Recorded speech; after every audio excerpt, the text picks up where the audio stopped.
Let's talk about personal development. What it takes to be valuable in the marketplace.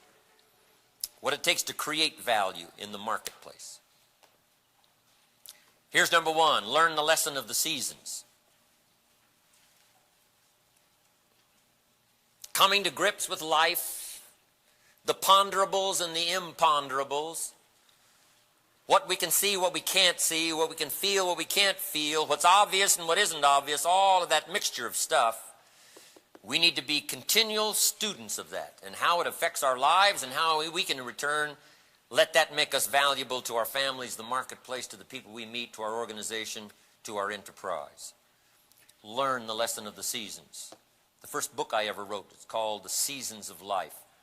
I was so intrigued by trying to relate to life and liken it to the seasons. Now jot this down. Life in business is like the changing seasons.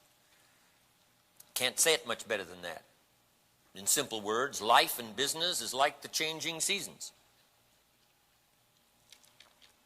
Frank Sinatra sings, life is like the seasons. Now here's the next phrase for your notes. You cannot change the seasons. They're set. For whatever reason they're set. Someday you may be able to ask the question, why? I got a lot of questions I'm going to ask if I ever get a chance. I understand some people way back lived 700, 800, 900 years. If I get a chance, I'm going to bitch and complain. How come I got shortchanged 70, 80, 90, 100 years? And they had 700, 800, 900. I might not ever get a chance to ask, but if I do, I'm going to ask. Life and its uniqueness. The seasons, you cannot change. They're set. However, and everybody should learn the howevers. Kids have got to learn the howevers. You say, well, that's like it is. This is the way it is. However, the wind blows the same for all of us. However, kids need to discover the howevers. The howevers is to start the process of turning the lights on. You cannot change the seasons. They are set. However, you can change yourself. That's the miracle. Not trying to rearrange the seasons or hope for a better season. The key is to change yourself. We can't change what happens to us, but we can certainly change what we do about it. That's the key. So let's go through the seasons. Here's number one. Learn how to handle the winters. Fairly obvious. You can't change them. Some are long and some are short, and some are easy and some are difficult. You can't change those. And there's all kinds of winters, right? One writer called it the winter of discontent. The winter when you can't figure it out. The winter when it all turns black. The winter when nothing goes right. The political winters. Communism cast a long winter shadow across Eastern Europe. After World War II especially, the Nazis cast a long shadow of winter until finally 1945, and Hitler is dead. And it's finally finished after 50 million lives are lost. A cruel and long winter. Some winters are long, some are challenging, some are easier. You can't change those. But whether it's a political winter or a social winter or an economic winter, I've been through some of those, falling out of the sky. I've been rich and I've been broke. Rich is better. But we've all gone through those. Social winters. Personal winters, when your heart is smashed in 1,000 pieces and the nights are unusually long. It's called wintertime in life. Barbara Streisand sings, it used to be so natural to talk about forever, but used to be's don't count anymore. They just lay on the floor till we sweep them away. You don't sing me love songs, you don't say you need me, and you don't bring me flowers anymore. A song of winter. But we know the lyrics of the song. We've been through those experiences. So what can you do about winter? Well, you can't get rid of January by tearing it off the calendar. But here's what you can do with the winters of your life, however and whenever they come. You can get wiser, stronger, and better. Just make a list of that trio of words. Wiser, stronger, better. You can't change the winter. It's bound to come, whatever form it's going to come. You can't change the blowing of the wind. It's going to blow however it's going to blow. but you can change the set of the sail. You can learn how to handle the winters. Anybody can get stronger. If you do the push-ups, you'll get stronger. If you put yourself through the necessary disciplines, you can get stronger. Wiser, anybody can get wiser. Read the next book and you're wiser. Take the next class and you're wiser. Pay attention to your notes and let it go through your own mind and you're wiser. Put some experience with it and you're much wiser. Come back from a day of high activity and you're much wiser. Contact people and you become wiser. We can all become wiser so that we can handle the experiences, whatever they are. Winter times, challenging times. And number 3, anybody can get better. I've gotten better, you can get better. By influence, we all can get better. By association, we all can get better. And if we'll pay attention and not let ourselves slip on a slippery slope, less self-esteem, we can all get better. So the winter, just learn how to handle it, however it comes. Comes right after fall with regularity. We're not to be startled by it. It's the rhythm of life. Night follows day. You're not to be startled by that. If the sun goes down, the guy says, "What's happened? What's happened?" It means he hasn't been here long. Come on. Don't be startled when the sun goes down, especially in the marketplace. Difficulty follows opportunity. Let me give you the shortest history lesson on record. Here it is. The last 6,000 years of recorded history reads opportunity mixed with difficulty. It doesn't read any other way. Sometimes there's more difficulty than opportunity, and sometimes there's more opportunity than difficulty, but the mixture always comes, and one usually follows the other. Difficulty follows opportunity. Night follows day. Sorrow follows joy. Decrease follows increase. Expansion is usually followed by recession. 6,000 years of recorded history, it hasn't changed. So when it does come, and it comes regularly, you don't cross your fingers and hope for the best. You do something about it. Get wiser, get stronger, and get better. Now here's number 2. Learn how to take advantage of the spring. Uniquely enough, spring follows winter. And pray tell how often?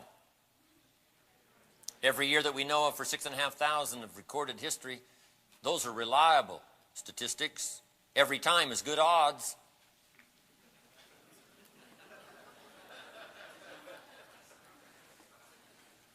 Spring follows winter. Joy follows sorrow. Expansion follows recession. Day follows night. Opportunity follows difficulty. Wow. And what a great place for spring. If you were going to put spring somewhere, that'd be the place to put it, right after winter. God's a genius.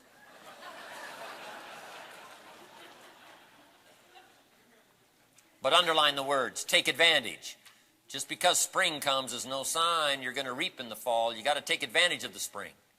Spring is called opportunity. You must take advantage of opportunity. Opportunity is not a guarantee, it's a chance. Opportunity. The day is the chance. The opportunity is the chance. But now you must what we call seize the moment. Seize the opportunity.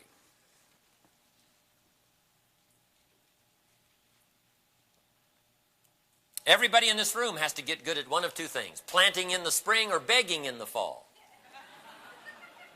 And it doesn't mean that you can't become a good beggar. But you don't need the reputation. Better to become a good planter. Seize the spring. Seize the opportunity. Read every book you can get your hands on what to do with the springs of your life, the opportunities of your life.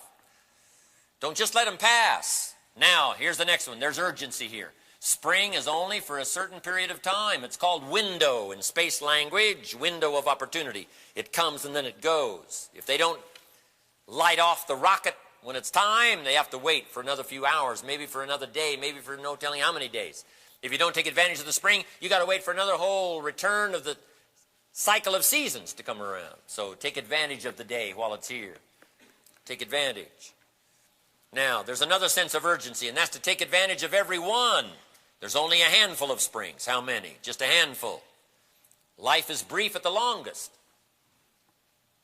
The Beatles wrote, life is very short.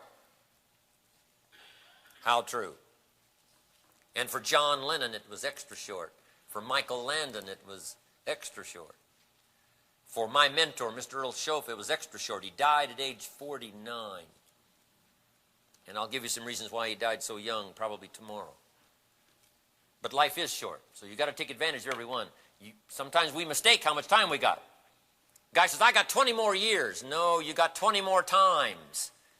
If you go fishing once a year, you've only got 20 more times to go fishing. Not 20 years, 20 times.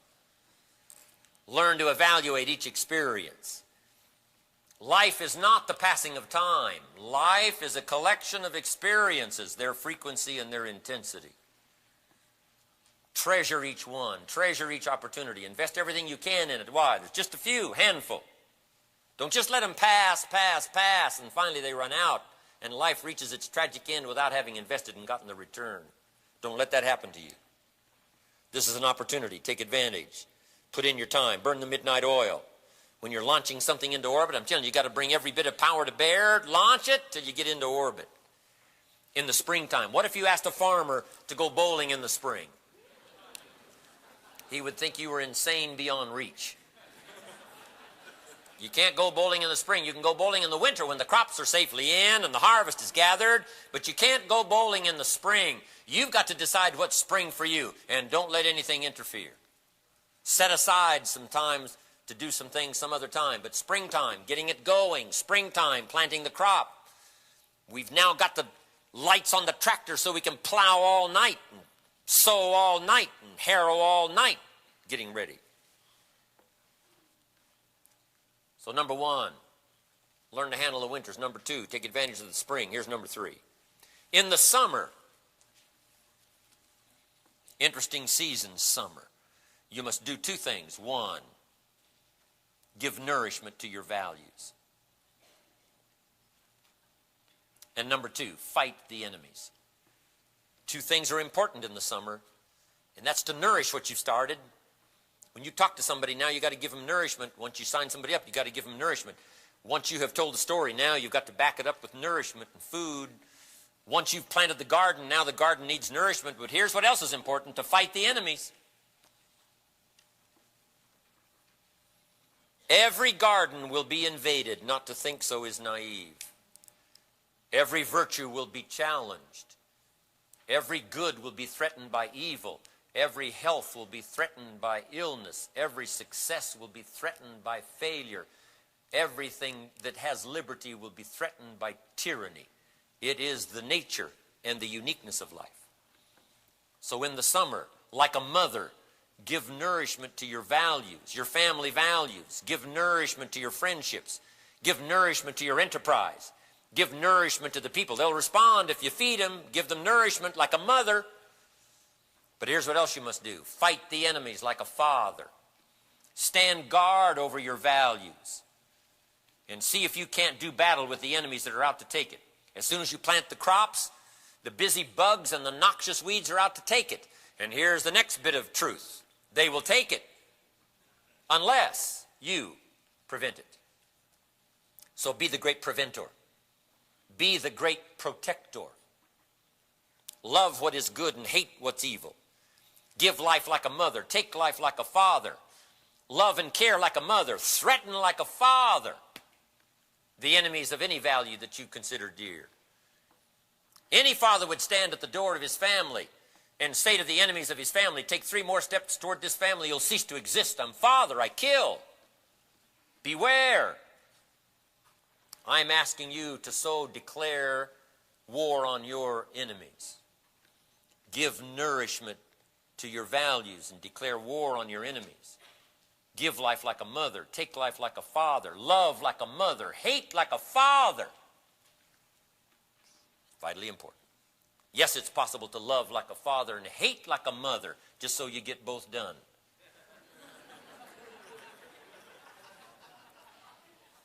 Nothing more dangerous than an angry mother, especially in the animal kingdom. Mess with Mama Bear's cubs, if you're a threat to them, she'll kill you. It's that mother-female instinct. Kill first, talk later.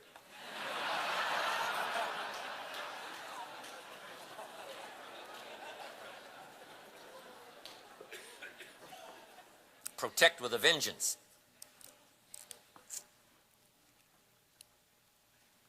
Got to be like your bloodstream. You've heard my illustration before. Be like your bloodstream. Red corpuscles to nourish like a mother, and white corpuscles to fight and kill like a father. It's very important. Thank God for white corpuscles that think negative all day. White corpuscles say, just show me some infection, I'll kill it. Valuable. But you've got to deal harshly with your enemies. Old Testament says they returned to rebuild the walls of the temple and the city for their future. And as they built the walls for the temple and the city for the future, they had a trowel in one hand and a sword in the other hand. And the trowel was to build their future, and the sword was for their enemies. Jot this down. You got to take sword to your enemies. You got to deal hostilely with your enemies. Don't give your enemies any quarter. Guess where illness always is in your life? Testing the outer limits of your health plan. Checking for weakness. Pushing, pushing, pushing.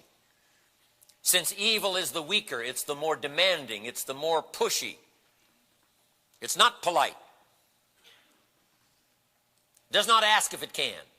Muscles in every chance it gets. Liberty is threatened by tyranny. Tyranny is on the outer edges of liberty's outer perimeter. And tyranny always looks for a weak spot, muscles in, muscles in. Doesn't need to be invited. Weeds don't have to be cultivated. It is the nature of the setup. And illness doesn't have to be nourished. Illness is a threat. The enemies don't have, since they are the weaker. Now you must make the note, since the enemy is the weaker, it is the more aggressive. But it is aggressive, and it'll push. Your illnesses will push on the outer edges of your health plan. If you don't do your push-ups, I'm telling you, illness says, we'll soon have this guy. But the day the guy reads a health book, starts taking some vitamins, illness says, we may be in trouble here. The guy falls on the floor and starts doing his push-up, illness says, oh no. Ignorance has to be threatened by the study of good ideas.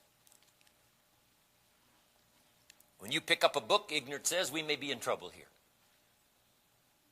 Wisdom is now beginning to threaten ignorance instead of ignorance threatening wisdom. And when liberty threatens tyranny, I'm telling you, tyranny doesn't have a chance. If liberty gets strong, develops the muscle to threaten tyranny. It was right to kick Saddam Hussein out of Kuwait. If we couldn't kill him, at least put a no-fly zone on top and a no-fly zone on the bottom and threaten him to move. Dare him to move. You've got to do the same with all of your enemies. You've got to threaten them or they will threaten you. If you don't push them, they will push you. Somebody's going to push somebody into a small corner. Your illness will push your health into a small corner, or your health practice will push your illness into a small corner. So here's the key. Do battle. Develop hostility for your enemies. The enemies of your family, the enemies of your children, the enemies of your business, the enemies politically, the enemies socially. We've got to always be careful of the enemies. Now here's one of the most important. Some of our enemies are on the outside and some are on the inside. You've got to be careful of the enemies that threaten yourself. Yes, we must beware of the thief in the alley that's after the purse, but what about the thief in your mind that's after your promise? The thief in your mind that says you're too short. The thief in your mind that says, oh, you're too tall. The thief in your mind that says you're too old, you're too young, you've never done it before. What gives you any reason to believe you can do it in the future? You've never changed up until now. What gives you any kind of an excuse that you can change for the future? What is that insidious whispering even in our own head that tells us we can't change, we can't grow, we can't become more valuable, we've messed up in the past, we're bound to mess up in the future? I'm telling you, it's called the enemy within your own self. And here's what you must do. Deal harshly with that side of your nature. If you don't deal harshly with that side of your nature, it'll deal harshly with you. You've got to push timidity into a small corner, or timidity will push your faith into a small corner. Indifference you must push into a small corner. We all tend to relax a little too much.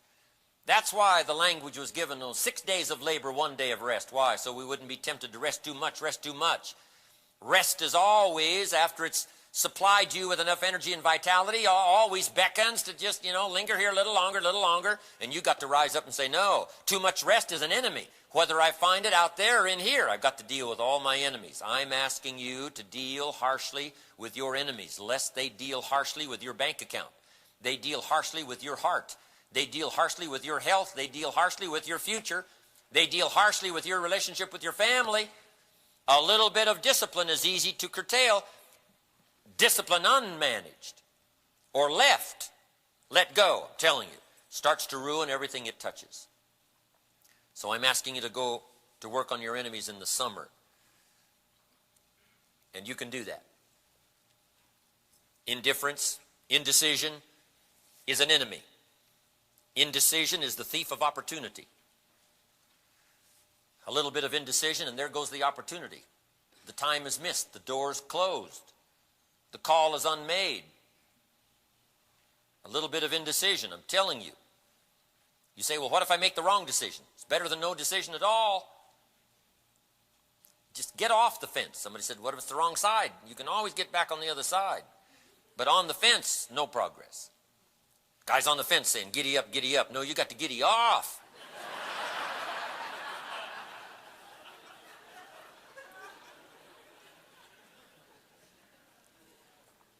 Deal harshly with your enemies. The enemy of procrastination. It's one of my worst enemies. I'm one of the world's great procrastinators. For all that I've done and accomplished around the world, I'm telling you, I have to fight it continually. I'm a great procrastinator. I'm so good at it, I can teach it. I can show you how to do it so it don't show. I mean, I am so good.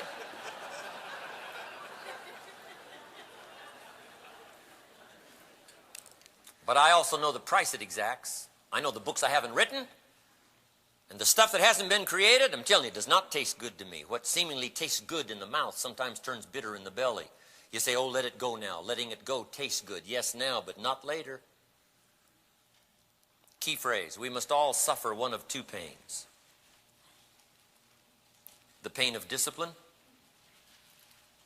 or the pain of regret. And whatever you do, don't trade regret for discipline. Discipline weighs ounces, regret weighs tons. Do the disciplines now. Eliminate the regret for the future. If you don't, the regret is immense. Sometimes it's beyond belief. I found out it was easier to get rich than it was to explain.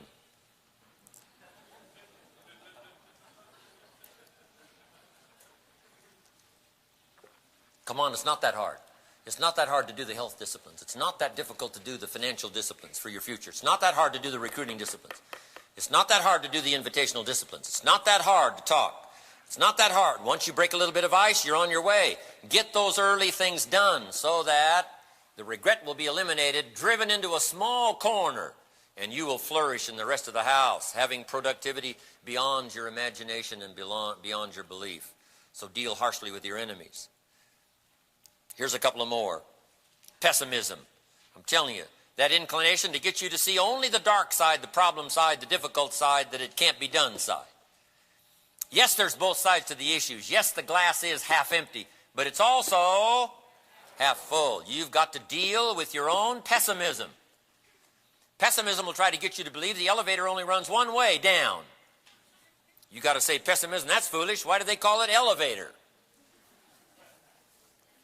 Yes, it runs down, but it also runs up.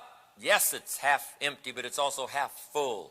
Yes, we have challenges, but yes, we can succeed. Don't let your pessimism drive you into the ground. And the last one is complaining. What a devastating disease that is. If you find it within yourself, you've got to deal with it. We have enough hard time dealing with it outside of ourselves. Chronic complaining, I'm telling you, is devastating to enterprise. Nobody wants to be your business partner if you're a chronic complainer. Nobody would want to associate with a chronic complainer. I'm telling you, industry doesn't want it, government doesn't want it, we don't want it. I'm telling you, none of us want to live around a chronic complainer. It's a disease, it's insidious. It starts so innocently, but then it grows and grows and grows, as all evil starts insidiously. Neglect starts as an infection. If you don't take care of it, it becomes a disease and can shut off your air supply, your money supply, your future supply, and wipe out all the equities you might have collected up until the time. So don't let these things get started. Don't let complaining start taking over until it becomes chronic, until it becomes immense, until it rules the house. If you don't think it's devastating, ask the children of Israel, of Old Testament fame, typical of us all. Their story just happened to get in the book. Story says children of Israel were slaves. God performed a series of dazzling miracles and got them out of slavery. Now they're heading for the promised land. Remember the story? Heading for the promised land. Tragedy of the story. They never got there. Reason. From day one, they started to gripe. They griped about the food. Just got delivered from slavery, and they said, you know, this food ain't all that hot. I mean, how much can you take? They griped and complained about the water. They're in the desert, and they got water, but they said, you know, the water doesn't taste that good.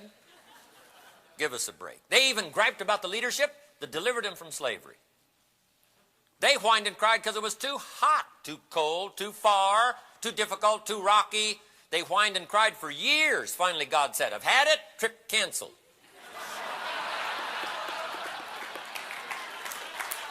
Or something like that. Story says they died in the desert and never got to the promised land. Which I guess means two things. Complain long enough, you get your future canceled. And I guess it also means even God himself can only take so much. So don't indulge in the practice. Yes, there's a place for a legitimate complaint. But I'm telling you, if you let it rule your life, if you let it grab your psyche and your consciousness, it'll pollute your heart and soul. Nobody wants to be your partner. Nobody wants to be around. So let us deal harshly with our enemies. Whether they are a threat, like the dictators of the world are still a threat to liberty, let us also be mindful of those evils that would dictate to our health and dictate to our future, and let us resist their impact with all of our ability. If we will do that, liberty will spring forth, not only in the political world, as it did when the walls came tumbling down, but in your own personal world. You'll have some freedom and some power and some vigor and some vitality you've never had before. So, in the winter, learn to handle it. In the spring, take advantage. In the summer, nourish your values and fight your enemies.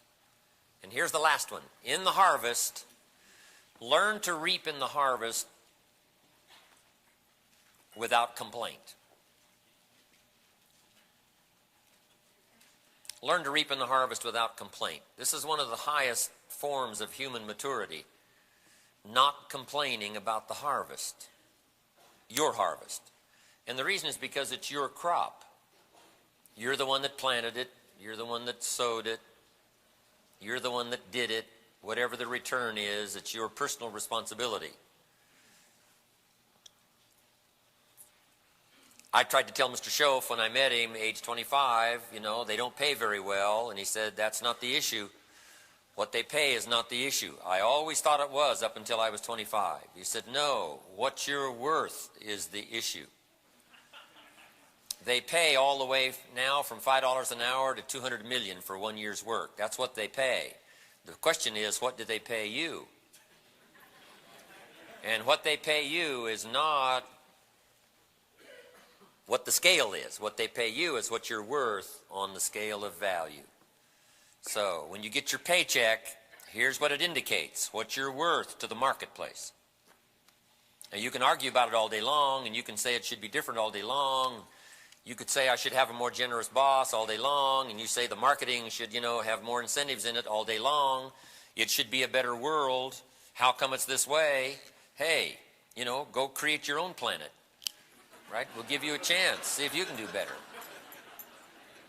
But here's what you must do on this one. Take full responsibility. Yes, there's other factors besides yours. Yes, you cannot control the wind.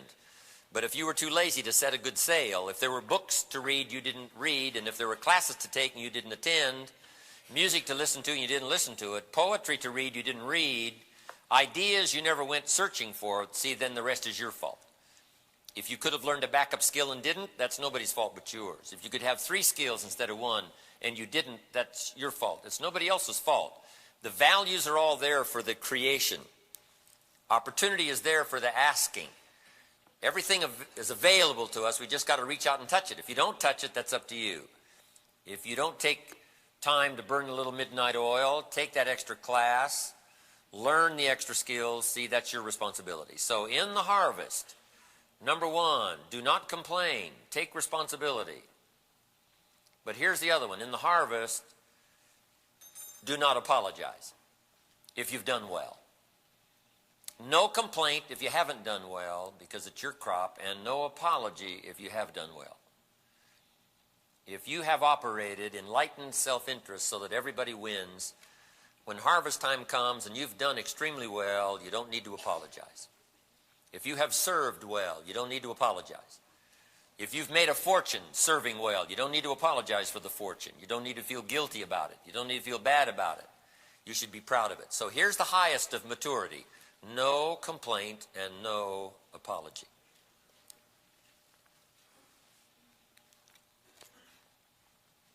Now, let's continue on with some more personal development ideas. I've divided personal development into 3 parts. Make these notes. Number 1, physical.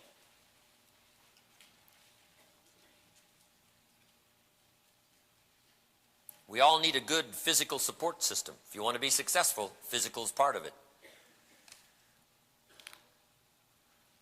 And here's one of the best bits of advice I've got. It comes from ancient scripture. It says, treat your body like a temple. Good choice of words. Treat your body, the house you live in, that gives you life support, helps to make dreams come true. Treat it like a temple. A temple meaning something you would take extremely good care of. Good choice of words. Treat your body like a temple, not a woodshed. A temple. Now, here's some reasons why. For your notes, the body and the mind work together. The body being the support system for mental activity that comes up with dreams and goals and ideas and plans for the future. Now, you got to have a good physical support system to take care of it, to make those dreams come true. There's an ancient script that says many times the spirit is willing but the body's weak. See what a sad combination that is. A willing spirit and a weak body. It's tragic. You wake up in the morning, the mind says, let's go get them. The body says, I can't even get out of bed. One of these days you got to say, body, that's the last time you tell me you can't get out of bed. I'll drive you to the health food store. I'll make you read every book that's ever written on nutrition.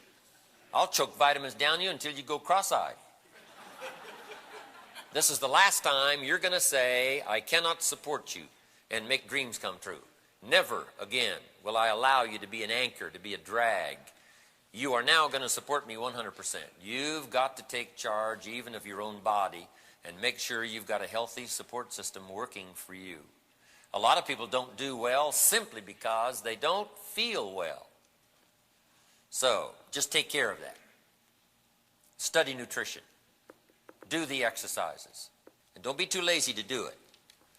Because the key is not in the study. The key is in the doing. If you're reading a book, right, and it says, dear reader, set this book aside now and fall on the floor and see if you can't do 5 push-ups. And if you don't do that, the book goes on to say, dear reader, if you didn't set this book aside and fall on the floor and see if you couldn't do 5 push-ups, why not give this book away?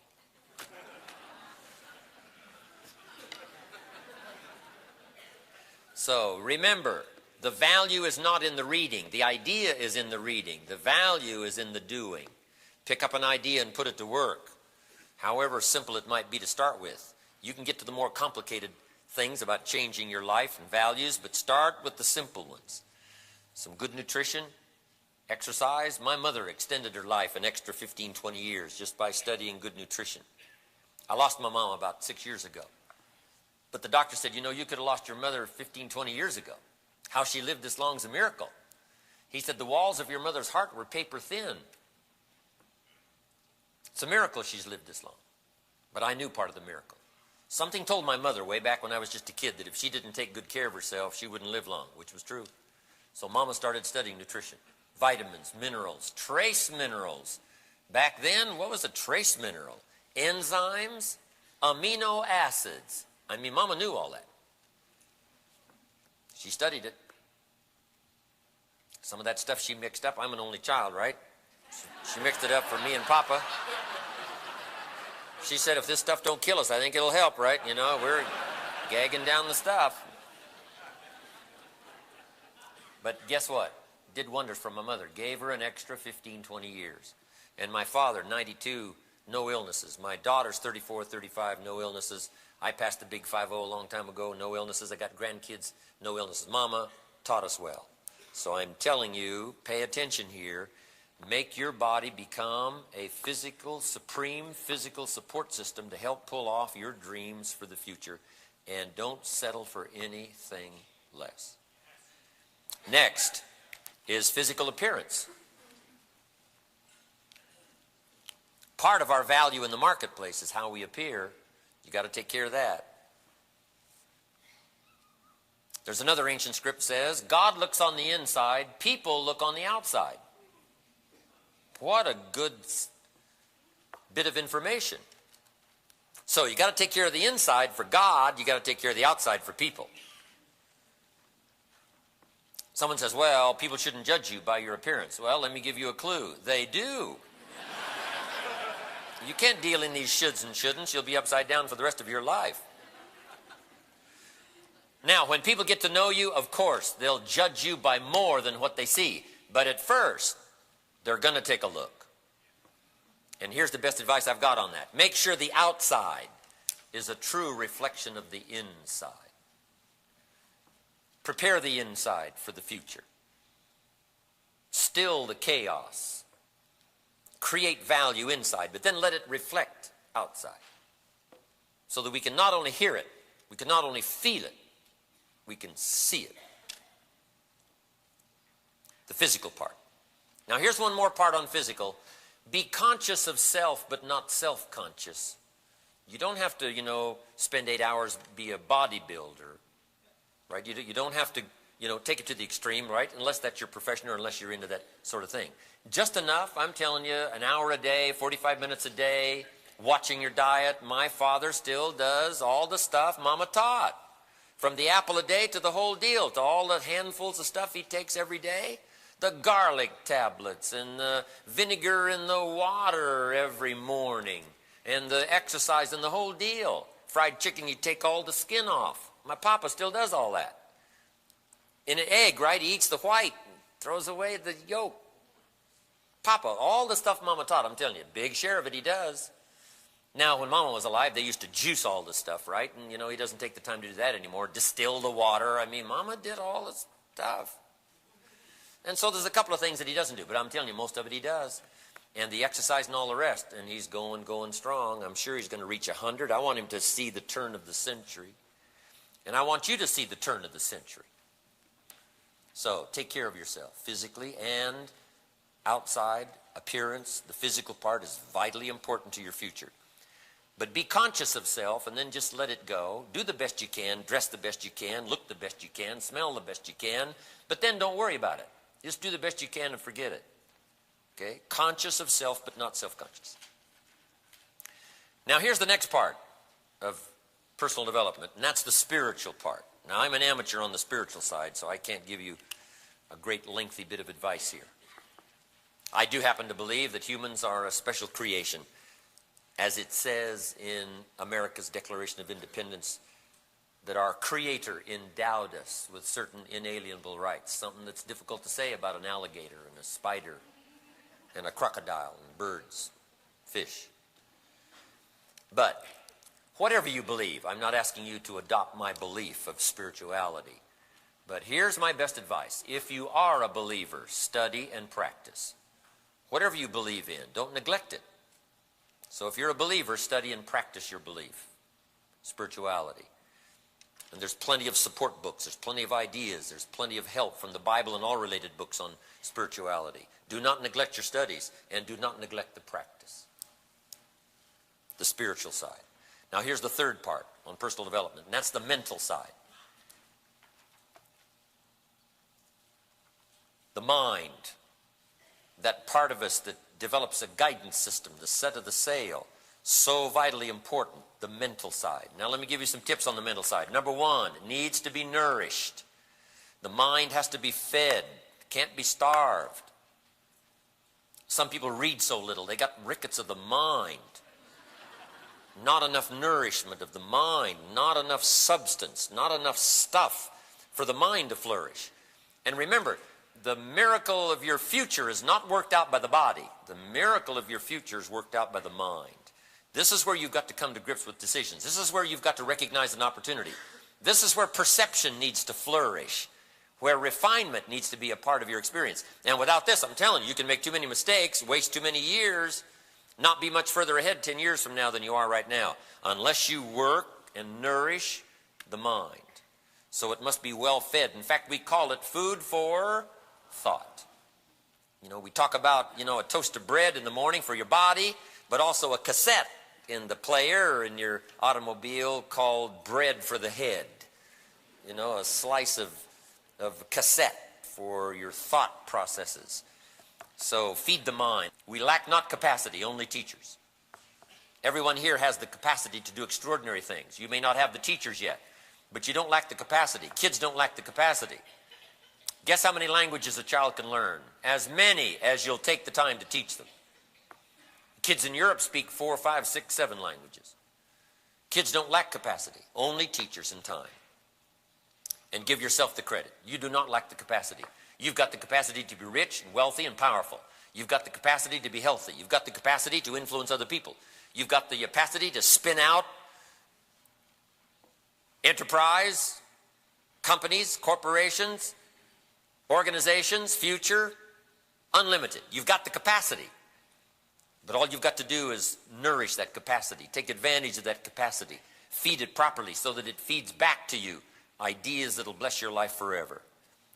Feeding the mind. Food for the mind. That's what these 2 days are about. These 4 days are about. The Mastermind Weekend is food for the mind, food for thought. Next, the mind must be exercised. You can't let your mind get lazy.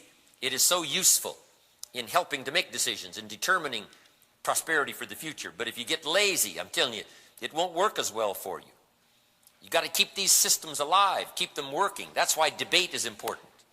That's why reading about both sides of the issue is important. That's why learning both sides of the issue is important, so that you can strengthen the mind by exercise. Part of this here for 2 days is exercise the mind. Not just the ideas, but the process. So the process is just as valuable as the substance, because it's the process that creates the substance. And if you let the process get rusty and from non-use, and it doesn't respond as well, doesn't pick up an idea as well, doesn't see it, doesn't recognize it, part of that is from inactivity. So exercise for the mind, both sides of the issue, liberal and conservative. America's greatest liberal document was the Declaration of Independence.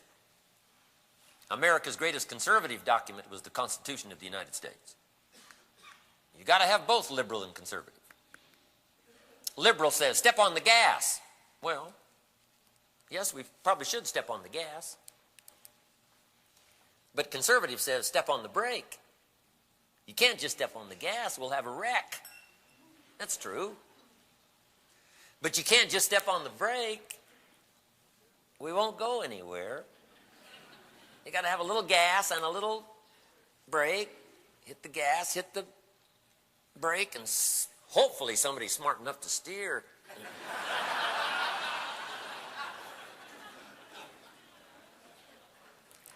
But learn to appreciate both sides. I listened to a great debate up in Canada one time. The conservative said, rugged individualism, rugged individualism.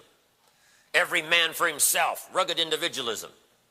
The liberal said, well, yes, every man for himself, said the elephant as he danced among the chickens. I thought, well, that's pretty good.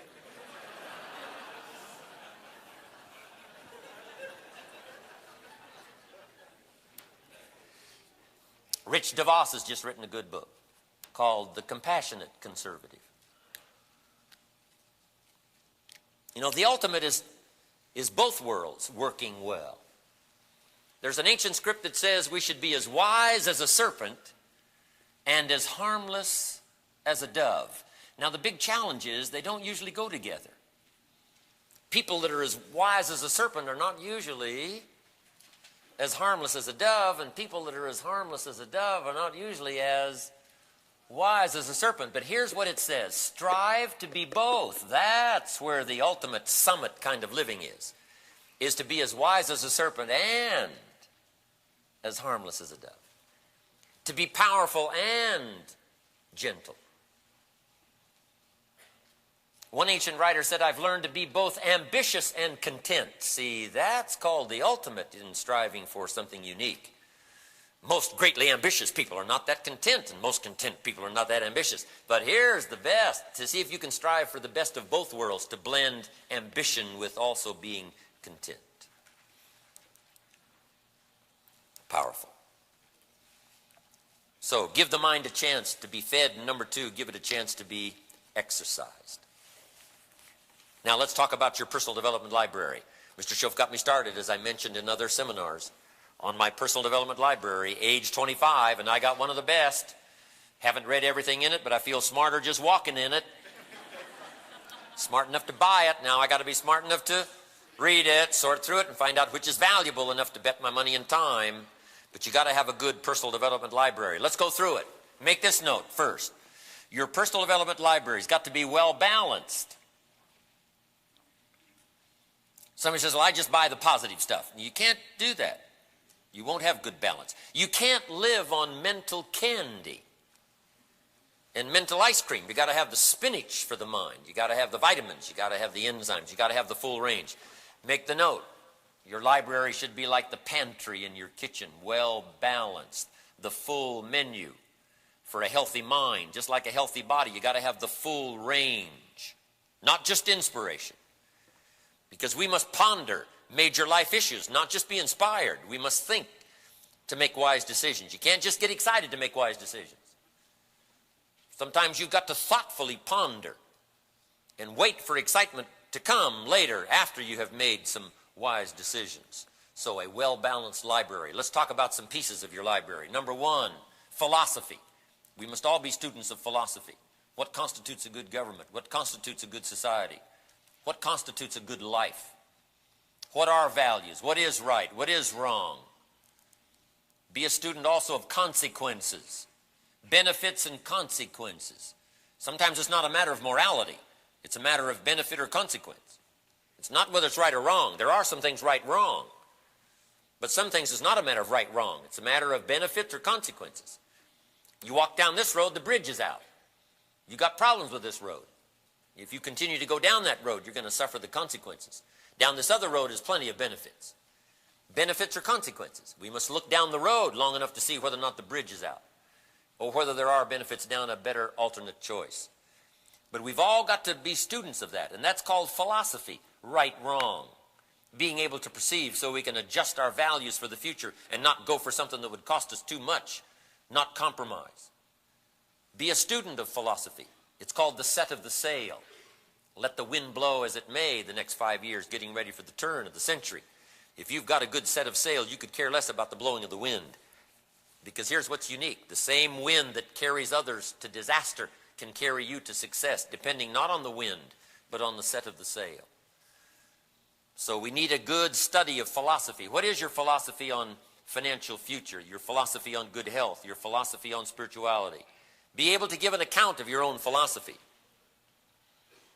Someone once said, and wisely, if you don't stand for something, you'll probably fall for anything. Guess what our kids have to be able to do? Debate the major life issues. Give an account for what they believe in. Here's why we do what we do, and give an account for it. Here's why we think like we think, and give an account for it. Be able to support your values. Be able to support your conclusions. Be able to support from a good argument your lifestyle, what you've chosen. This versus this. Right versus wrong. That takes a study in philosophy. Values. Coming to grips with what's valuable. To order your life. So be a student of philosophy. Here's a pretty good book. It's called The Story of Philosophy. It's not too long. Anybody can get through the book. The Story of Philosophy by Durant. He goes way back and covers the lives and the experiences and a little bit of the philosophy of a wide range of philosophers, since the beginning of recorded history. It's very good. It's well written. You'll be fascinated with the way it's written. The Story of Philosophy by Durant. It's good. Next is history. You got to be a student of your own history, be a student of your country's history. It's one of the requirements in going to school, to study history. It's valuable, it's important. Be a student of world history. Here's another little book by Durant called Lessons of History. It's only 100 pages, but it's some of the best written 100 pages ever. You may not even agree with his point of view, his capsule view of history. The Durants wrote 11, 12, 13 volumes on civilization. Take a speed reading course, you can get through all those. But this is a little capsule view of history, 100 pages, called Lessons of History by Durant. It is splendid. Splendid in its composition, splendid in its choice of language and vocabulary. You'll be inspired just by the language craft, whether you agree with the premise of the book or not. It is a delightful book to read, Lessons of History by Durant. Be a student of your own family history. Culture is important. These days now, multicultural is the word for the future. Let us not lose the impact of our culture. I did a seminar once in northwest Spain, La Coruña. I could live there, easy. The people in the country, such a delight. And one little group, about a dozen people after my seminar, we lingered, and one of them had a little restaurant, and they opened it up, and they prepared the food, and the women did the dances from the north, and here's the dances from the south, and here's the dances from the west. And they told me the stories and entertained me through my interpreter till about 3:30 in the morning. Brought out fabulous wine with no labels on the bottles. Whoa.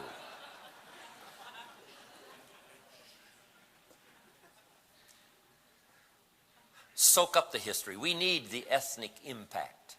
Let us not lose that. Yes, we live in an amalgamated society. Yes, it's called the salad bowl. Yes, it's called, the grand mix in America. But let us keep those ethnic values, that streams that have flowed in here for the last 200 years. Let's preserve the song and the dance and the music and the art and the inspiration that comes from that blend. Let's not lose that. It's too valuable. The world and all of its diversity is too valuable. Let's keep it. Let's treasure it. The ballads from the past, the inspiration of the song, the lyrics, the meaning, the sounds, the concepts. It's valuable. Let us keep that diversity. Unity in diversity. But diversity that creates extreme value. What you want for your education is wide range. And this is one of the things to study, history, wide range of values that have blended into unique enterprises called country, called community.